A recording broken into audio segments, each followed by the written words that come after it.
Calhoun, and she's the one who has really spearheaded this new series that we're calling Learn and Explore. And she will introduce our first speaker. So thank you, Mabry. All right, thank you, Carrie. I appreciate it. We're just excited to be starting to get back together. It'll be a while before we can do it in person, but it's nice to at least start on it. And I am excited to welcome Harley to talk to us. We had planned a field trip all together before all of this hit. And we were talking and we were just saying how much we missed it and what could we do to still kind of get out there. And we thought, well, what if we all got together and talked about it and talked about the logistics of how to do it and gave you all the information that you needed. And then you can choose how to get there yourselves. You could socially distance and a couple go together, you can go individually. And then after all of this, we can kind of hopefully run a trip again and I'll just go and enjoy it. But in order to learn about it all today, yes, Carrie mentioned we're going to save questions until the end, but please type them into the chat box as you have them. Harley, it's really up to you whether you'd like me to interrupt you with questions or wait till the end. Whatever you. I'm good. I'm good either way. If it's Okay. If it's relevant to what I'm immediately speaking about, we might as well go ahead and address it, and that's always fine with me. All right. So Harley Means is the Assistant State Geologist at the Florida Geological Survey. That's part of the Department of Environmental Protection for the state of Florida. He has a bachelor's and a master's degree in geology from Florida State University and is a licensed professional geologist. He's done a lot of work in Florida geology, including work on the stratigraphy, the natural history, the springs and springs conservation, sinkholes, you name it, and Harley has probably worked in it and done a lot of great stuff. He is a fourth generation Floridian and has grown up loving the area like I have and outdoors all the time. He's a great friend and colleague, and I'm really grateful you were willing to do this for us, Harley. So I'm going to make you the host so that you can share your screen. Let's see here. And I'm sure many of you know who the third generation Means is, because I've spoken to you on many occasions. Let's see, are we ready to go? I think so, and I think if you press share your screen, it should allow you to do it. Great. How are we looking? Fabulous. All right. Perfect. Okay. Can you guys see my cursor? Yes. Okay, good, because I'll use that as a pointer. But anyway, thank you, Mabry, so much, and thank you all for spending some time with me this evening and talking about a place that I'm pretty passionate about, Alum Bluff. And hopefully at some point in the future, like Mabry said, when we get this nasty virus behind us, maybe we can all arrange to take a field trip out there and see this firsthand. But until that day comes, we'll have to settle for what we can do. So as Mabry said, I got both of my degrees from Florida State University, and at the time, the Florida Geological Survey was located right across the street from the geology department. So lo and behold, I wandered across the street and met some of the geologists working over there, and in fairly short order had a job there. And gosh, I guess that was 26 years ago, and I've never looked back. So I am a passionate geologist to be working in Florida, and I know many folks who know something about geology kind of have a giggle when they hear that people like doing geology in Florida, because most folks don't believe there's much geology to be had in Florida. But I'm going to show you something today that I think ought to change your mind. So we'll take the first virtual tour of Alum Bluff that I have ever given. And here's a nice picture of Alum Bluff, looking from sort of the south up and around the big cut bank that actually makes Alum Bluff what it is. So where is Alum Bluff? For those of you that don't know, Alum Bluff is located along the west bank of the mighty Apalachicola River. It's a big giant cut bank and cuts into and exposes some of these fantastic fossiliferous strata we're going to talk about today. But it's just north of the town of Bristol, and it's in Liberty County. And if, as the crow flies, it's about 38 miles due west of us at about the same latitude. So how can you get there? Well, there are a number of ways you can get there. My personal favorite way to access Alum Bluff is from the river. And there are a number of access points. I grabbed a quick map off of this website so you can see where these boat launches are. But typically, what I'll do is I'll take a motorized boat, because the Appalach is usually, you know, it's mighty and the largest river by volume. So going against the current, unless you're a pretty good paddler, it's a good stretch from the first boat landing up to Alum Bluff. But I like to put in at Bristol and boat up to Alum Bluff, and you can access all of these geologic strata right from the river. However, if you're into hiking, one of the better hikes in all of North Florida, in my opinion, is through the Nature Conservancy's Apalachicola Bluffs and Ravines Preserve Trail, known as the Garden of Eden Trail. It's about a 3.7 mile out and back. But for those of you that haven't done it, just be forewarned, you see the topographic change here. There are a couple of places where you actually traverse some fairly steep ravines, which we'll talk about a little bit later. But if you're hardy enough to do it, you're well rewarded, because by the time you get out here, you get to stand on top of Alum Bluff and look out across the Apalachicola River and its floodplain, and it's quite a sight to see. So what's special about Alum Bluff? Well, aside from being spectacularly gorgeous and a beautiful place to see some of Florida's scenery, it also holds a special place in geology, because it is one of the first places in the state where geologists started looking at the strata and started thinking about how old were these deposits in Florida. And part of the reason is because some of these things are incredibly fossiliferous, and we'll talk more about that here in a minute. But the other reason why Alum Bluff is so special is because, well, it's Florida's tallest natural exposure. When the river levels are low enough, you actually can have about 125 feet of vertical exposure. And in a state that I like to say is topographically challenged, that's some pretty nice relief. And you can see it here. This is actually standing at the Nature Conservancy's bluff overlook and looking to the north. And you can see here's the nice bluff here, and the river cuts back again to the west here, but there's this broad, flat floodplain that the Apalachicola River occupies. You can see off in the distance here. Here are some other bluffs further north. We're not going to get into those today because I was asked to only talk about Alum Bluff, but there's plenty of other neat stuff to be seen on this mighty river, if you were inclined.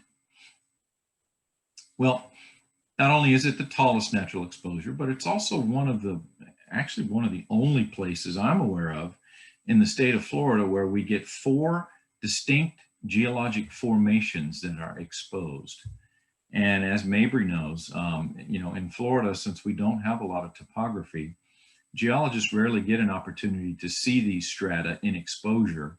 And most of what we do as geologists in Florida come from looking at borings. So we look at cores and cuttings that are drilled and extracted from the ground.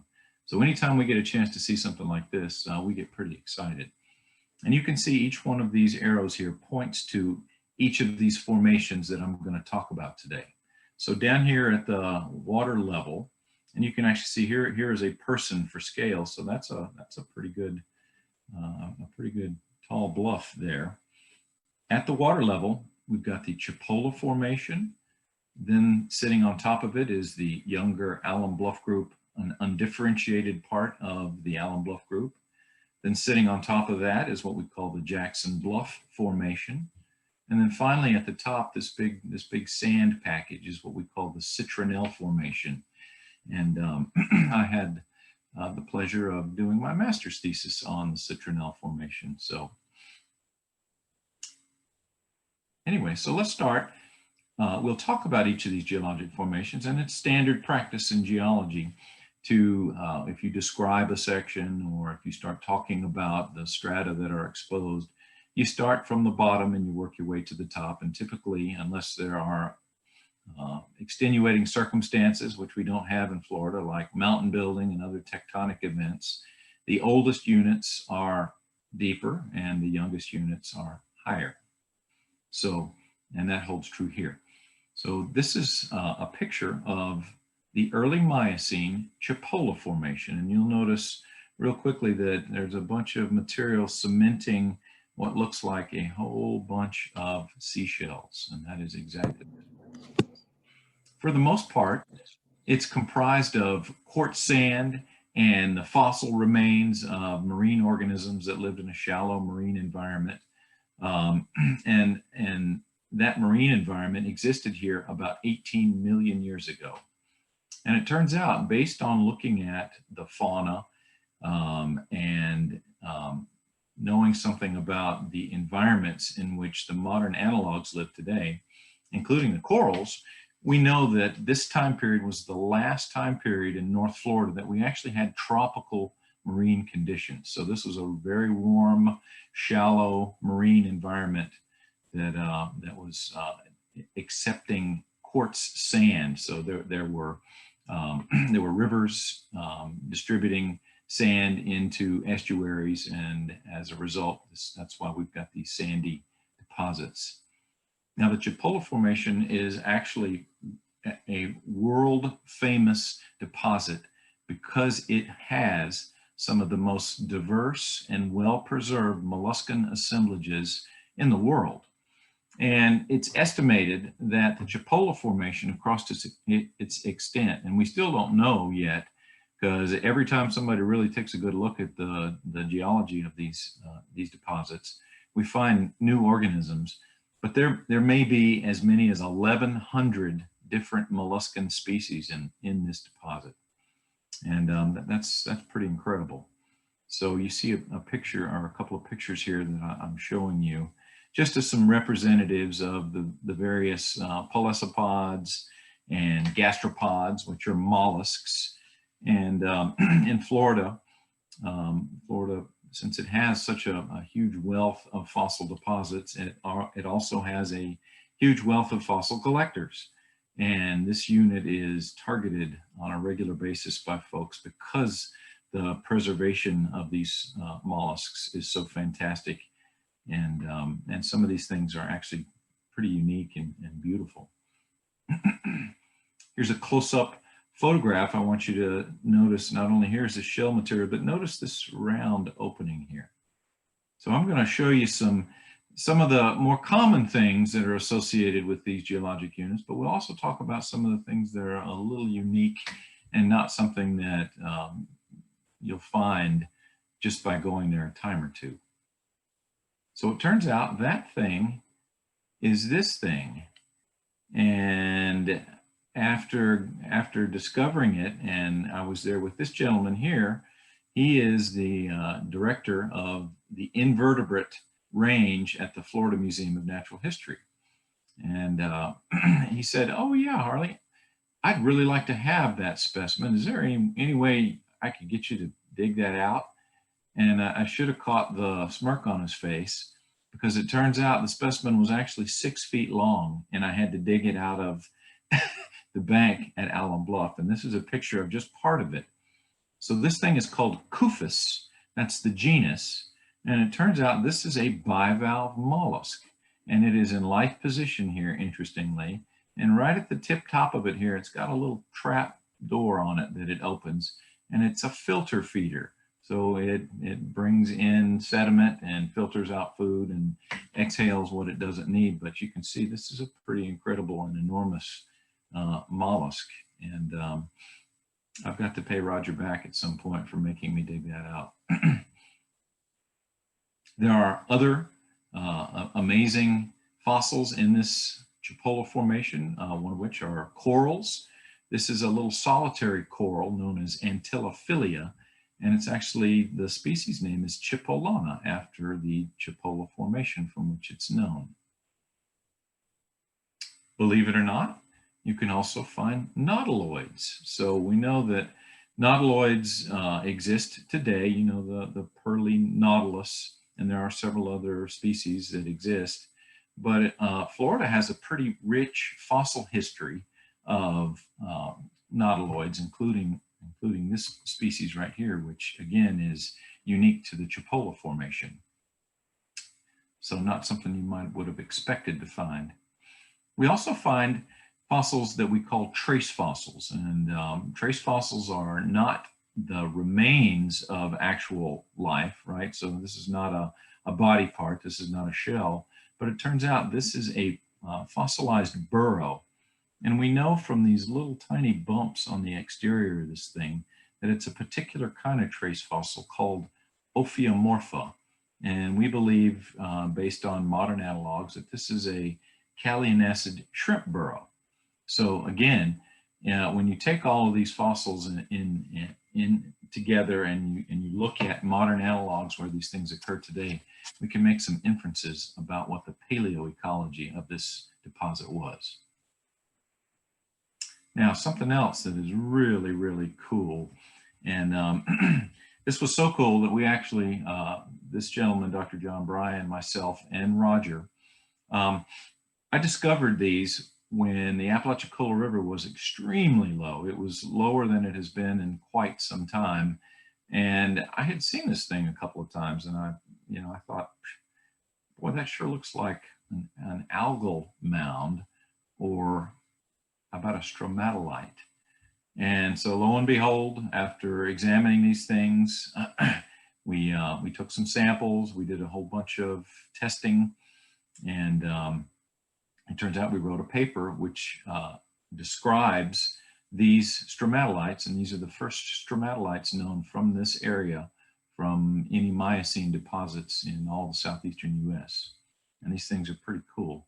Not only is that big one exposed, but when the river is low enough, they are harder than the surrounding matrix, so they erode out in these big giant mounds, but they're nice and round. They look like a giant bowling ball. And here's one that actually fractured, and you can see the interior of these things. We believe that these were algae that probably grew around the roots of mangroves that existed in this nearshore marine environment some 18 million years ago. So again, here's another line of evidence to suggest the tropical nature of this deposit. And you can see when the river is low enough, this shelf right here is exposed, and all this is really nice Chipola Formation full of fossils, but it takes another couple of feet before you get low enough to really start to see these guys exposed. And you don't get the river getting that low, certainly in the wintertime. You know, this is our rainy season, as we just got a good dose of last week, and I guess we're about to get another dose. But usually it's in the spring and in the fall when the water levels get low enough for you to see these things. So the next unit we're going to talk about is this one here between these two red lines. So the one we just talked about is the Chipola Formation. And if you go to Alum Bluff by boat, that's going to be the formation you're going to encounter as you get, right up to the bank, unless the river happens to be, really high. And I would encourage you, if you do want to go see this before we all go out there together, make sure the river stage is sufficiently low, or I think you'll be disappointed. You're not going to see a whole lot. But the next unit we're going to talk about is this Alum Bluff group. It's an undifferentiated unit, and that simply means that we don't have enough information to map out and name this unit. We know it's part of what's called the Alum Bluff group, but the formational characters of it haven't sufficiently been defined. So maybe that's something Mabry can do in the future. So what is this unit comprised of? Well, it turns out this is comprised mostly of quartz sand. It's got some clay in it. It's got some mica in it, mostly muscovite mica, which if you've ever seen it in a stream setting, it's those little tiny shiny flakes that look like little silver flakes floating around. There's quite a bit of it in some of the layers here. But what's really cool about this unit is there's enough clay in it that it has provided some preservation for organic material. And what you'll notice here is, see the steep angle on the bedding here. That's very indicative, and geologists call this cross bedding, but it's very indicative of certain environments of deposition. And in this instance, it turns out this stuff was deposited by either braided streams or a river in probably a setting very much like what the Apalachicola flows through today. And what's really, really cool about this is plant fossils in general are rare around the world, as you can imagine. And to find them, you know, is unique. But to find them in Florida is even more unique. So this unit harbors some of the neatest plant fossils of anywhere, certainly in the southeastern US, but I would say they rival some of the fantastic deposits of the fluorescent shales and some of the other well-known fossiliferous units out west. But you know, we don't get as much notoriety as they do.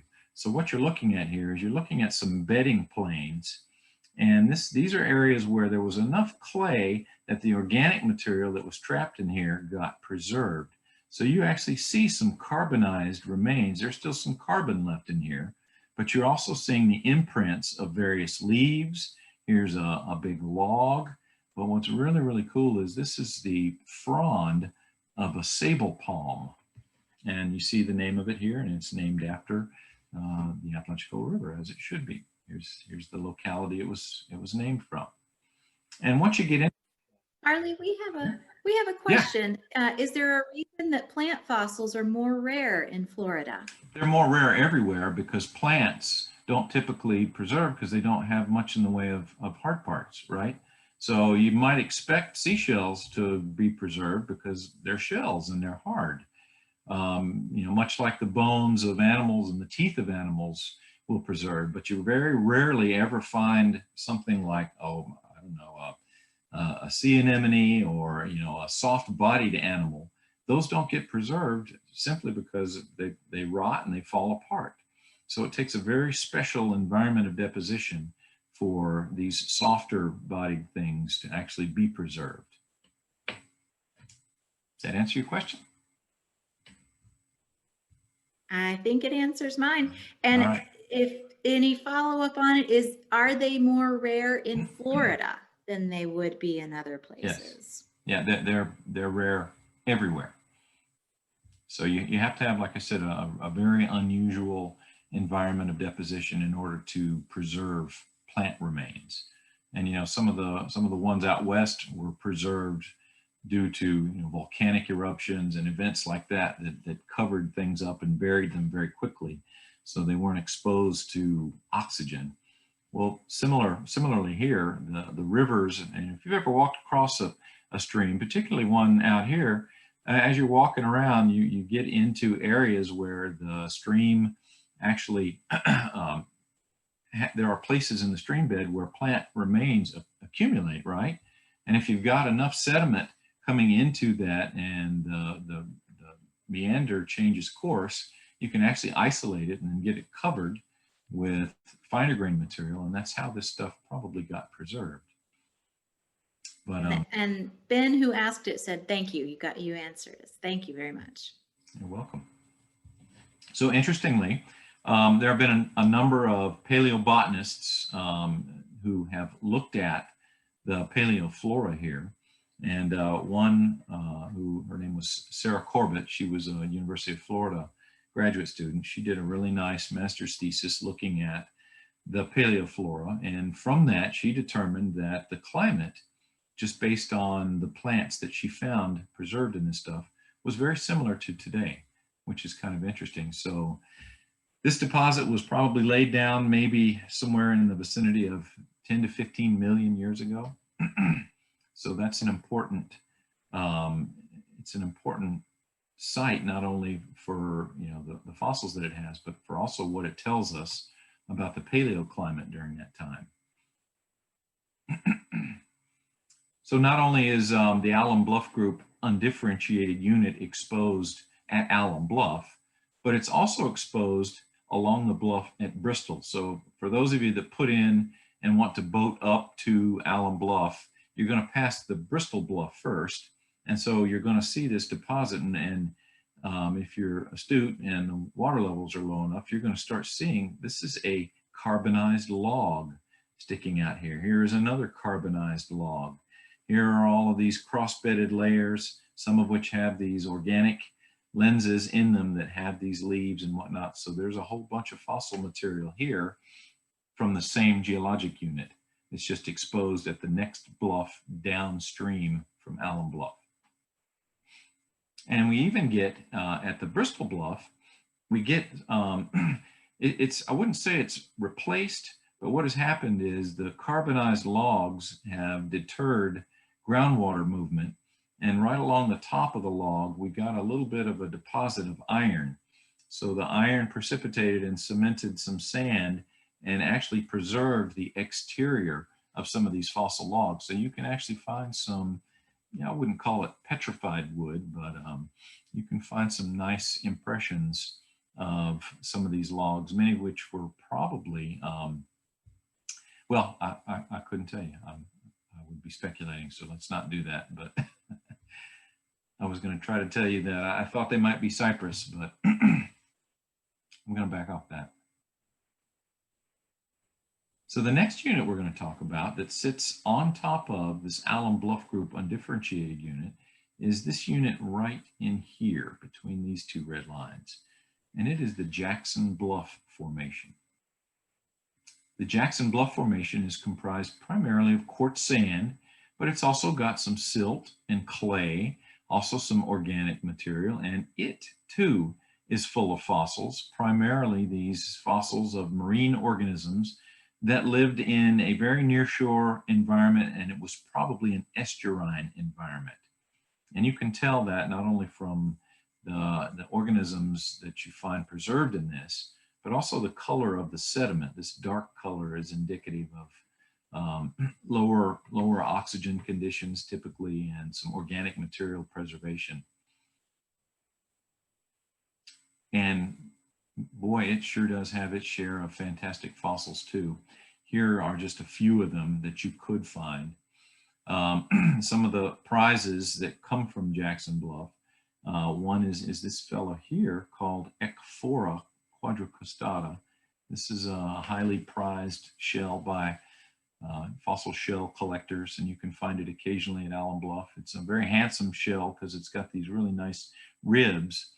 And another interesting feature about it is that it's different from the other, or for most of the other shells that are found there, and it's not usually as beat up because the test is made out of calcite and it is not made out of aragonite. So many marine organisms make their test out of what's called aragonite, which is a form of calcium carbonate. It's just got a different crystal structure than calcite, and it turns out aragonite is more susceptible to dissolution than calcite is. So that's why sometimes we see fossiliferous units that have nothing but molds in them, because the molds are the aragonitic shells that dissolved away a long time ago but left behind the molds. But oftentimes in that situation, you'll find left behind oysters. The oysters will be preserved, or the scallops or the pectinids will be preserved, or these guys are also oftentimes preserved because their shells are made out of calcite and not aragonite. And then I would be remiss if I didn't point out that yes, occasionally you can find shark teeth at Alum Bluff. Usually they're something on the order of this size. However, occasionally megtooth shark teeth do come from Alum Bluff. So what we all know is megalodon. I don't know what the current status is of its phylogeny. It goes back and forth regularly. Last I had heard, it was Carcharocles megalodon, but we'll refer to it as megalodon. But anyway, they can be found here. They're pretty rare. So most of the shark teeth you find, though, are going to be little bitty guys like this. And Harley, we have a couple of questions real quick. So one of them was, in addition to the morphology that we're talking about, are there other analytical tools used to identify the species? The species of mollusks? I'm not sure, but I think perhaps like you were saying how one shell was more calcite and others were more aragonite. I don't know if that might be. Well, in fact, Carrie, it was Carrie's question. So Carrie, is there anything you want to jump in there with that? Well, I was thinking you identified the palm frond as the species. I can't remember what you said. Versus a different kind of palm. How did you know one from another? I mean, do you sequence the gene, or is it just the morphology of the palm frond? Well, you know, as a paleontologist, that's pretty much all you've got to go on, right? If you were a neontologist or a biologist that studies modern day organisms, you can utilize DNA to help you tease out the phylogeny of organisms, right? But it's oftentimes, you know, not something that paleontologists have available to them. So yeah, they use morphology for the most part. Now I will tell you, you know, it's not just the morphology of the frond itself, but they also look at the pollen that comes out of it and spores. So there's a whole slew of things that paleo botanists can look at to help them tease out different species. But for the most part, it's morphology and it is not DNA. Related to that, you mentioned one of the mineral compositions was a calcium aragonite versus another one. So how is that determined? So you mean how do they determine the mineralogy of these? Well, they look at modern analogs, but you can also, if you can find the shell, you can actually test the shell and you can figure out whether it is calcite or aragonite. So there are ways geologists can use to test the mineralogy of various things. And for that, we'd probably use X-ray diffraction. It'd be a good way to do that. And we had one more question, Harley. How does the state discourage people from excavating and removing fossils? Or does it? Discourage them? Yeah. Or does it? Well, we were going to get to that, but we can certainly discuss it now. Since Alum Bluff and most of the fossiliferous units fall below what we would call the ordinary high water line, the property, at least at some point, belongs to the state of Florida. And all navigable waterways and the land underneath them belong to the state of Florida, and they have purview over those resources, including fossils. There is no rule or law against collecting invertebrate fossils on state land, unless it happens to be in a state park or somewhere that explicitly tells you you cannot collect fossils from there, okay? And what are invertebrates? So you can pick up seashells, you can pick up echinoids, you can pick up trace fossils, you can pick up just about anything you can think of that doesn't have a backbone, right? Now, included in that are shark teeth. It turns out the state of Florida is so rich with shark teeth that the museums simply don't need anymore. So you can pick up shark teeth on state land where it is not explicitly forbidden, okay? Now we get into vertebrates. So vertebrates, aside from shark teeth, like horses and seals and whales and terrestrial vertebrates, those actually, you are required to have a permit through the Florida Museum of Natural History in order to remove those from state lands where it is allowed. But again, state parks are usually always off limits, and other places that are preserves and whatnot that explicitly discourage people from collecting fossils, you know, you can't do that from there. But the permit, It's incredibly difficult to get. You got to send in $5 to the Florida Museum of Natural History. But more importantly, you also have to agree that every year you have to send them a list of all of the fossils that you found, and be very specific about the localities from which you got them. And if anything you found on state land is deemed scientifically valuable, you're required to donate it if they ask you. And you've got something like, I don't know, 90 days after you submit your form. And if you haven't heard from them in 90 days, then you're good to go, and you get to keep your find, and you can do with it what you please. But once again, you know, state parks are off limits, and other areas that are conservation areas that, you know, in the rules that explicitly say you cannot collect fossils here, you can't do it. But that's for vertebrates. So you're usually okay. Now, there's a complicating factor, and we were going to talk about this at the end. The uplands in this area are owned by the Nature Conservancy, and they, for very good reason, do not like people and do not want people climbing all over Alum Bluff and digging it up and trampling, you know, torreya trees and all kinds of other flora and fauna that are rare and endangered that live there. So if you happen to be there, I would encourage you to be very careful. Try to you know, don't leave, you know, a huge bomb crater pit all up and down the bluff. And you know, you can pick up stuff that is you know, laying on the surface, but unless you've got a permit and you're working, you know, with the state of Florida and with the Nature Conservancy, you know, I'd be very careful about how much material you collect from Alum Bluff, and we always try to do that. Does that get it? and there are resources. Those of you that are interested, at the end of the talk, I've put up some websites that you can visit that will give you more information about collecting fossils in Florida. That's perfect. And we did have one more question, but I'll save it and let you go a little farther and then ask that one. Okay.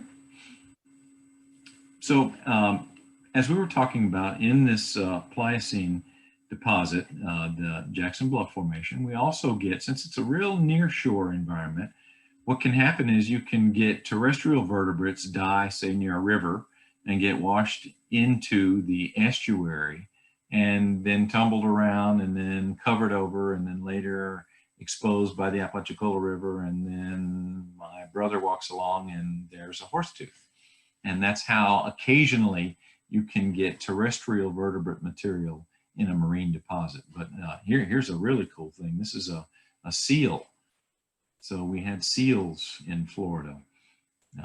Not to mention this really neat thing. This is a very rare shark called a cow shark. And these things are not known from shallow water. Typically, they're pretty deep water animals. So it was kind of exciting when we found this cow shark. And then, of course, here's a three-toed horse molar that I bet Mabry has seen more of than she ever cares to see. And of course, I have to say, you have to leave fossil hunting to the professionals like my niece, Skyla here, who is holding her first shark tooth and is excited beyond belief. And there's no better experience for youngsters than getting out and you know, if they're interested, and everybody likes a shark tooth. So, you know, you can see her beaming. Now she's incredibly excited about her fossil collection, and her uncle, believe it or not, has even convinced her that minerals are pretty cool too. So she's a budding geologist. I'll get her away from those biologist parents of hers. So, and our final unit we're going to talk about today sits on top of the Jackson Bluff Formation, and it's fairly innocuous at Alum Bluff. It's simply a giant pile of quartz sand. There's enough fine-grained material in it that you can see the reddish tint to it here. That reddish tint is oxidizing iron that's leaching in and probably coming off of various clay minerals. But you can also see in this, occasionally you get a little quartz pebble here and there. But in the exposure at Alum Bluff, the citronelle formation is not very impressive, and it does not have any fossils in it.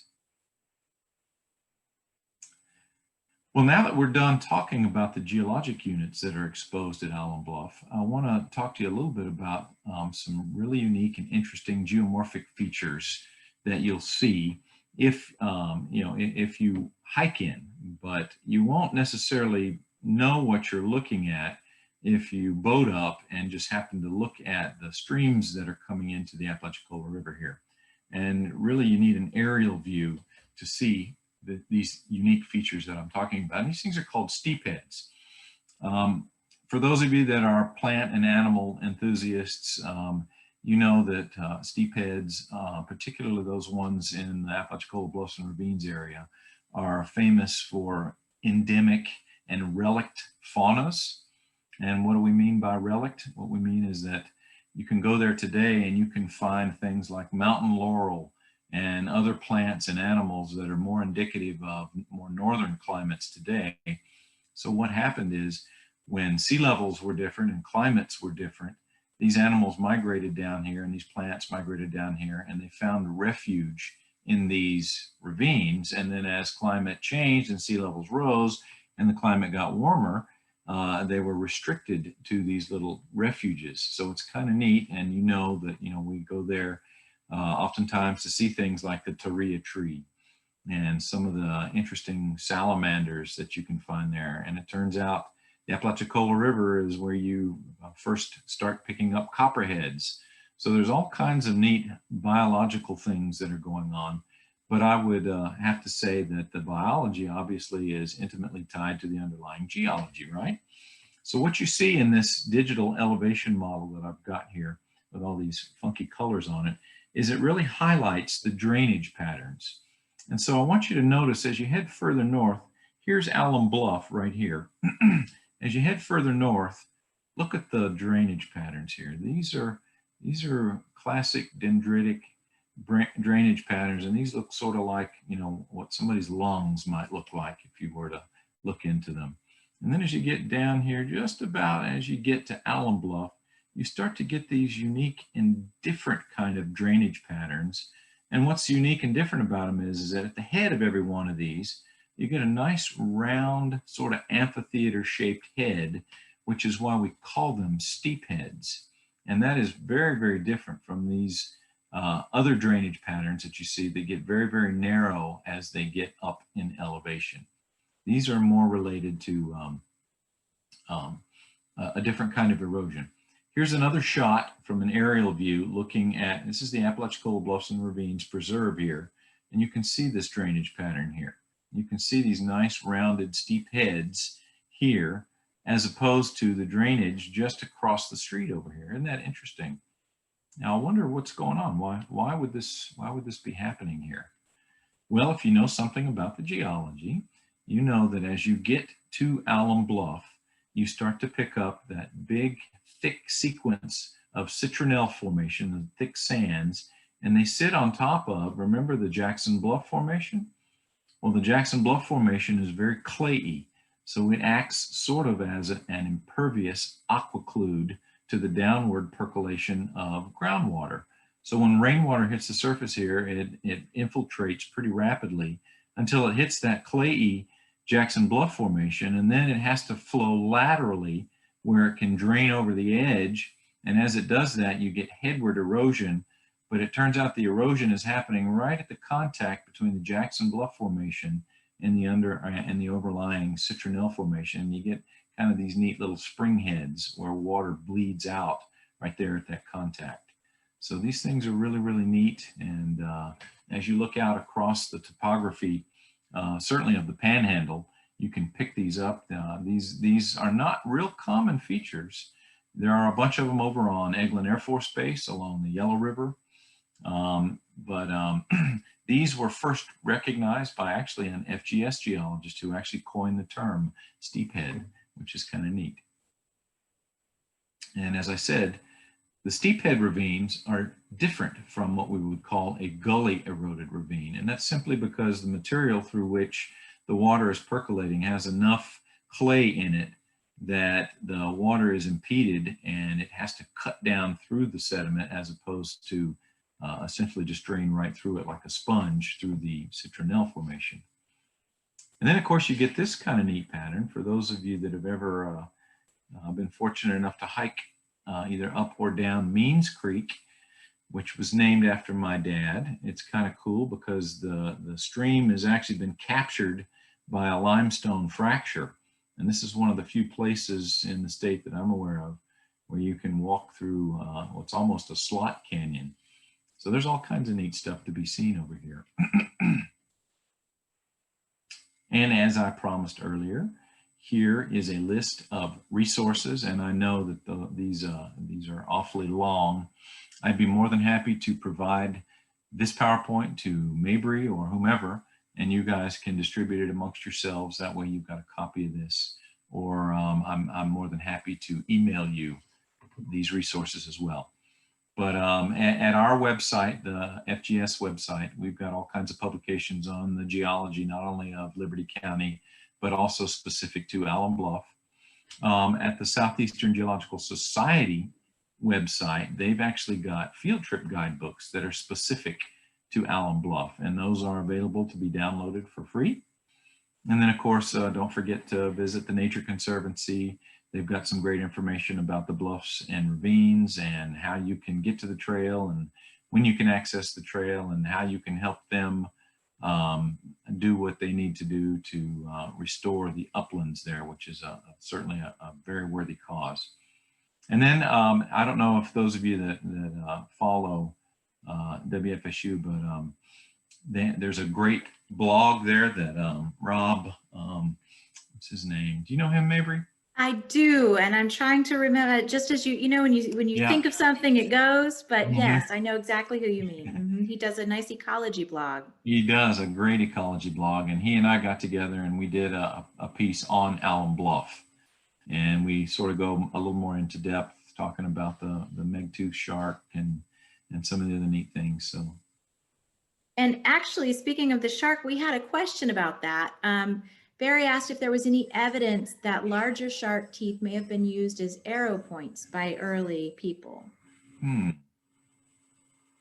I've never found any evidence of it at Alum Bluff, but yes, I would suspect there are. Well, I know I have seen Native American artifacts that were made out of meg teeth. But typically what they were you know, a shark tooth that had a drill hole in it. So I'm assuming that, you know, when a prehistoric Native American found one of these things, it was probably pretty revered, and you know, they used it probably more as a necklace or something along those lines. Just like we like to do. Yeah, exactly. And also, I just wanted to tell everyone, so as I ask a question that you've typed, please feel free to unmute yourself and clarify if I don't ask it right, please, or follow up or whatever would make sure that I get it. I have another one asking about if erosion was slower in sandy ground, or it says, so erosion is slow at sandy ground. No, I wouldn't necessarily say it's slower. It's just, it's different because when you've got a little bit of clay or some clay in the sediment, that impedes the rapid infiltration of the water, it's going to take longer and it's going to be more difficult for the water to actually cut down through it. But if you've got a big pile of sand and you dump a bunch of water on it, well, what's going to happen in fairly short order? Really nothing. The water's just going to go straight through it. So the way the sand erodes is at the base of the citronelle formation, right at that contact, where the water is impeded from going downward anymore and now has to flow laterally. So when the water flows laterally is then when it can start carrying some of that sediment with it, ultimately dumping it into the Appalach. Very cool. We have a couple of questions, and so I'll answer. They were asking if this was recorded, and yes, I'm recording it, and we will be posting it on our website. Is that right, Carrie? We plan to post this? Yes, great. So we can share it, we can look at it again, and when we get to actually take this trip together, you can go and review it and remember some of the really great information that we've gotten, Harley. We really appreciate it. And let's see, oh, we're getting some thank yous, which is great. And also, Carrie has asked me to ask everyone to type into the chat box how they heard about this talk. So was it through email that we sent out? Was it through a Facebook link or a calendar post? Just so that we can make sure we're getting information to everyone in the future. So as you do that, I have to, just as Roger Portell got you to dig that 6-foot fossil out, I have to tell everyone about. Okay, I have to go now. Bye. I was an intern at the Florida Geological Survey when Harley was already becoming well established, and I got to learn that unripe persimmons are not delicious. That was one of my first field experiences. A very important lesson.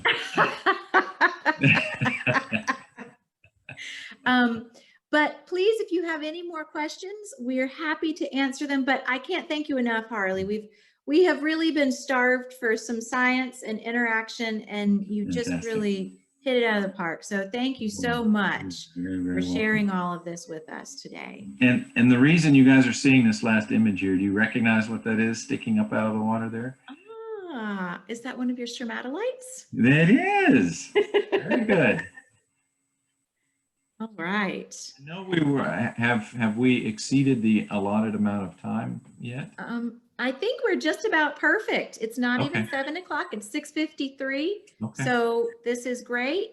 And I also want to thank our new folks that are joining us just now. We look forward to really expanding, and Carrie, feel free to jump in. But one thing that we really want to do as we move forward is make sure we're also reaching out to young audiences and supporting them as they start their journey in science. So we love getting to get together and learn more. And we also kind of want to work together to make sure that they get a chance to do this one day too. So if is there anything else, Carrie, that we wanted to add? I was thinking of what you just said about young people. I think that we have an organization that can reach out to individuals of all ages. I mean, these field trips, once we can do those in real time, are very much a family affair. Some of the Horizons presentations are more appreciated by adults. We reach out to schools, so we're involved in some different school programs. So we really like to do it all. So this is wonderful. We've got people here of all ages in this particular event. So, and Harley, one last question for you. We have a question about how to distinguish the Chipola Formation and the Alum Bluff group. So any information there would be great. Mm-hmm. So the way we would do it is you look at what each of the formations are supposed to be comprised of, right? So a geologist who describes and names a formation will pick a place that we call a type section. And actually, it turns out there are 2 type sections of various geologic formations on the Apalachicola River, which tells you a little bit about how important those exposures are along the Apalachicola River. And then what the geologist will do is he'll very carefully examine the lithologic components, in other words, what it's comprised of, and describe it, and name a type section so other geologists can go back to that section and see the same thing that hopefully he saw when he was describing it, and compare to other sections or other cores. So the Chipola Formation, as you saw in my really brief description, is a quartz sand primarily, and it also has zones where it's got a whole bunch of fossil material in it. And sometimes that fossil material has degraded a little bit since it's made out of calcium carbonate, and it's sort of cemented the sand together. So that's different than the overlying Alum Bluff group, which is primarily a sand and sandy clay. And not only that, but remember us talking about the cross beds in the Alum Bluff group. You'll see the really steeply dipping beds, and you'll also see the dark organic layers in it. You'll see little clay lenses. So that's, we distinguish them by looking at the lithologic components. Now in Florida, sometimes that gets tricky, and particularly in areas where you've got various limestone units exposed. And so geologists have sometimes had to rely on the fossil content to be able to say something about the geologic formation. But that's not something that we should be doing. But sometimes when you don't have any other choice, you got to use what you've got to use. So again, in this instance, you're not going to find any marine shells or marine fossils in the Alum Bluff group undifferentiated. And conversely, you're not going to find any plant fossils in the Chipola Formation. At least you shouldn't. And if you do, please call me immediately. I'll do that. Does that answer your question sufficiently? I think so. Is that a thumbs up if it's yes? I can see you. Yes. Okay. That got it. Great. Okay. Well, I really appreciate it. I did just see a side note that some folks that joined through Facebook had a little bit of trouble, some tech difficulties, and we'll make sure and address that so that in the future that's not a problem. But we really had, for our first time, a good turnout, and I just really appreciate you guys joining, and thank you so much, Harley, for taking the time. And thank you all. Yeah, great, you guys. All right. Well, I'm going to say goodnight to everyone. And please take a look at our website. We will have more events coming up. And also, feel free, as you join, please feel free to request events. So if there's something that you want to learn about, if there's some area of research that we've got going on here, or something that is happening in our community and you want to know more, let us know, because between our board, most of us know a lot of the scientists doing work in and around this area, and we'd love to try to connect you with the science that you want to learn about.